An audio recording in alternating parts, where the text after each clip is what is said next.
Hi everyone, it's Sue and welcome to my first of 4 weekly art DIY challenges for April. Please check the description box below for all of the extra details as to which hashtag you need to put in your title and what date to upload. But basically every week I have a different abstract theme for my challenges, so if you would like to participate, check the description box below.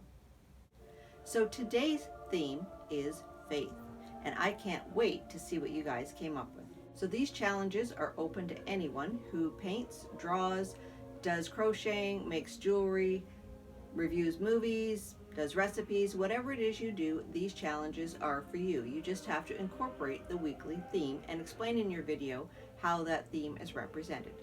So as I said, this week's theme is faith. So if you want to see what I came up with for the theme, let's get started. So as you know, I've been trying to improve my skill at drawing realistic people, but one of the things I've always struggled with is drawing hands. So I thought with the theme of faith, I could attempt drawing a set of hands clasped in prayer.